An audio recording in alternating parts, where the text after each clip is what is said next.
Bonjour à toutes et à tous, c'est Mathias, j'espère que vous êtes en pleine forme. Aujourd'hui, on va parler d'expression, d'élocution, comment mieux s'exprimer, comment mieux faire passer ses idées, se faire comprendre et surtout arriver à obtenir ce qu'on veut d'une discussion et ne pas sentir qu'on aurait pu dire les choses autrement, arrêter de se sentir incompris, ça va vraiment être important. Je comprends ça parce que je suis vraiment passé par des étapes de ma vie où j'étais extrêmement timide, où j'avais pas du tout confiance en moi, j'arrivais pas à faire passer mes idées, je manquais cruellement de charisme et j'ai pu améliorer et travailler sur ces choses grâce aux conseils que je vais vous donner dans cette vidéo. Restez bien jusqu'à la fin, chaque conseil est important. Et puis à la fin, je vais vous parler d'une petite chose qui risque de vous aider si vous êtes timide et que vous manquez de confiance en vous, comme moi auparavant. Vous êtes prêts? C'est parti. Alors, bien s'exprimer, avoir une bonne élocution, ça peut être utile dans beaucoup de cas. Que ce soit dans un entretien, que ce soit lors d'une discussion importante, que ce soit aussi même lorsqu'on vous agresse peut-être verbalement, quand on hausse le ton, quand vous êtes dans un débat, quand vous voulez donner votre avis sur une situation. C'est vraiment important de pouvoir s'exprimer avec charisme, clarté, et puis être sûr que les autres ont bien compris votre idée. Déjà, il faut savoir que tout ce que vous allez dire, c'est pas le plus important. Il faut que votre physiologie soit en accord à 100% avec ce que vous êtes en train de dire, puisque le langage non verbal, ça représente la plus grosse partie de toute la communication. Donc il faut que vous soyez aligné, que ce soit dans vos paroles et votre physiologie. Donc si vous êtes en train de parler fort et de manière ferme, il ne faut pas que vous soyez en retrait et que vous soyez comme ça. Il faut que vraiment vous soyez en accord. Si vous parlez de manière ouverte aux autres, il faut que vous leur montriez vos mains et pas que vous croisiez les bras par exemple. Vraiment, soyez en accord. Sinon, les autres vont percevoir une anomalie et quelque chose de pas logique dans ce que vous êtes en train de leur raconter. Donc ça, c'était le premier conseil, d'accorder votre physiologie avec vos paroles. Maintenant, le deuxième conseil, ça va être de visualiser en amont ce que vous allez dire si vous le pouvez. C'est-à-dire que si vous allez à une réunion et que vous pensez qu'il y a un message important que vous devez faire passer, un message que vous devez faire remonter, un avis que vous voulez donner, mais que vous avez peur de mal exprimer, visualisez vraiment de la meilleure des manières comment est-ce que ça va se passer. Comment est-ce que vous allez dire les choses à cette réunion? Quelle réaction pourraient avoir les autres personnes? Comment vous pourriez y réagir? Donc visualisez tout ça, imaginez que ça se passe bien et mettez en place la même chose, donc ce que vous avez visualisé, ce à quoi vous avez pensé, le soir peut-être avant la journée précédente ou alors le matin avant d'aller au travail. Je vous parle de réunion parce que c'est des cas peut-être qui peuvent parler à beaucoup de personnes, mais ça peut être aussi dans une classe si vous êtes encore à l'école, ça peut être dans votre famille, à un repas, que vous avez quelque chose d'important à annoncer, que ce soit par exemple le fait que vous allez vous marier, que vous êtes enceinte, je parle de bonnes nouvelles parce que ça peut être des choses super. Et donc vous arrivez, et comment est-ce que vous allez l'annoncer? Vous avez peur de mal vous exprimer, peut-être d'avoir un manque de d'avoir une mauvaise élocution ou quoi. Et donc à ce moment-là, vous devez vraiment visualiser de la manière dont vous allez le dire. Et pour rejoindre cette visualisation, pour qu'elle soit efficace et pour que même au moment où vous êtes sur place et au moment où il faut parler, pour que ce soit le plus efficace possible, il faut que vous ayez l'objectif de ce que vous allez dire en tête. Pourquoi est-ce que vous allez prendre la parole? Pourquoi est-ce que vous y allez? Quel message vous voulez faire passer? Avec quoi vous voulez que votre interlocuteur ou vos interlocuteurs repartent? Une idée, la plus importante idée de tout ce que vous allez passer, ou alors les trois plus importantes idées de ce que vous allez dire, avec quoi ils doivent repartir. Vous devez absolument les avoir en tête et c'est là-dessus que vous devez jouer votre speech, c'est là-dessus que vous devez jouer vos paroles, c'est là-dessus que vous devez jouer votre expression. C'est ça que vous devez mettre en avant dans ce que vous allez dire et comment vous allez le dire. Donc définissez bien avant chaque rendez-vous important, par exemple, les trois choses avec lesquelles la personne en face doit repartir de votre part. Et d'ailleurs, si vous vous retrouvez en face d'une personne et que c'est une personne, par exemple, que vous voulez convaincre, ou une personne avec qui vous êtes en train de débattre, une personne avec qui vous voulez créer quelque chose, avoir un lien, montrer que vous êtes présent pour elle, peu importe. Quand vous voulez faire passer un message à quelqu'un qui soit clair et concis dans son esprit et que votre élocution ne vous gêne pas et que vous vous exprimiez bien, il va falloir vous adapter à son rythme cardiaque, son rythme de parole, sa façon d'être actuelle. C'est-à-dire que si vous devez réconforter une personne, admettons, qui est un peu déprimée, je dis n'importe quoi, quelqu'un s'est fait quitter par son mec ou sa copine. Cette personne ne sera pas nécessairement bien. Il ne faudrait pas arriver vers elle en lui disant votre avis super rapidement, de manière super excitée, en étant super vif. Cette personne-là, elle aura besoin de quelqu'un qui soit dans le même mood qu'elle. C'est-à-dire que cette personne-là, elle risque de baisser un peu la tête, etc. Alors vous pouvez l'inviter à se redresser et à soigner sa physiologie, ce sera bien pour sa psychologie, ça c'est un petit conseil à part. Mais vous devez adopter un débit de parole assez lent, quelque chose d'assez soutenu, qui montre de l'empathie et qui, en fait, vous vous mettez un peu dans la peau de la personne pour lui parler. Et si vous vous mettez dans la peau de la personne qui est en face, vous allez avoir beaucoup plus de facilité à vous faire comprendre et à paraître sympathique aux yeux de cette personne. De la même manière, si vous voulez séduire quelqu'un ou que vous voulez créer des liens avec quelqu'un, si cette personne-là est en train de vous parler vite, qu'elle est excitée, etc., et ben faites-le aussi, montrez la même excitation, montrez que vous êtes dans la même mood qu'elle, et là, vous allez voir que vous allez créer un lien de sympathie et cette personne-là va instinctivement vous écouter et être plus attentif à ce que vous dites.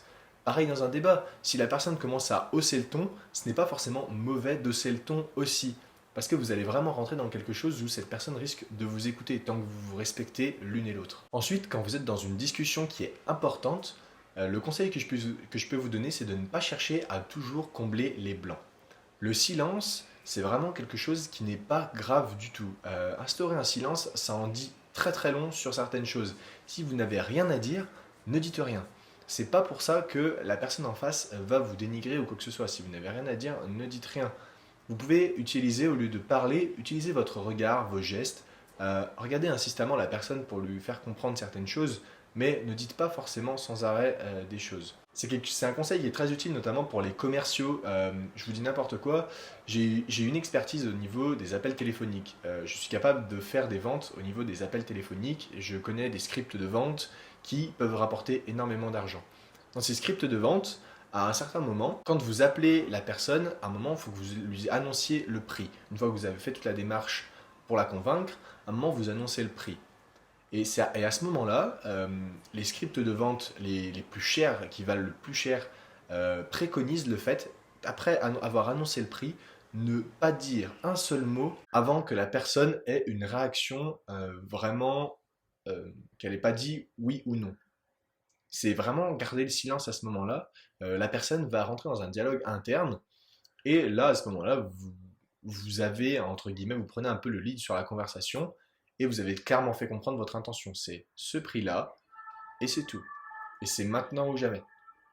Et vous gardez le silence. Donc ne cherchez pas toujours à parler, ça ne vous rendra pas plus charismatique ni plus agréable. Et d'ailleurs, sachez qu'une des grandes qualités des leaders, c'est que ce sont des personnes qui n'interviennent que quand c'est vraiment nécessaire. Ils ne cherchent pas à intervenir tout le temps, ils interviennent quand on leur demande leur avis ou quand vraiment c'est nécessaire et que plus personne n'a rien à dire. Et maintenant, les deux derniers conseils que je pourrais vous donner.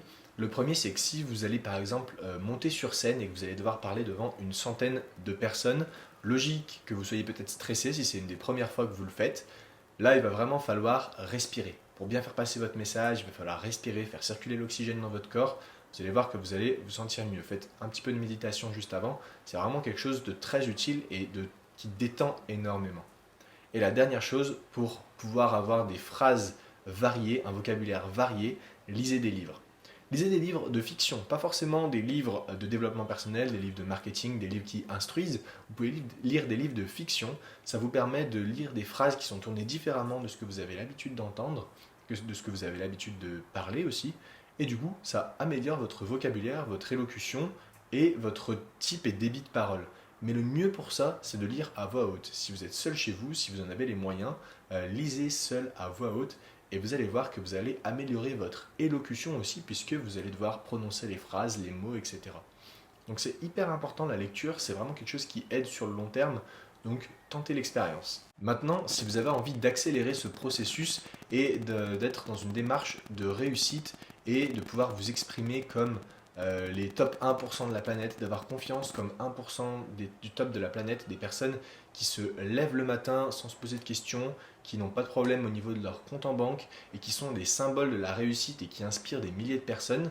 Je pense notamment à Michael Jordan, Elon Musk, Walt Disney, Charles Aznavour, toutes ces personnes-là. C'est des personnes qui ont suivi un certain processus qui revient tout le temps quand on leur pose des questions dans les interviews.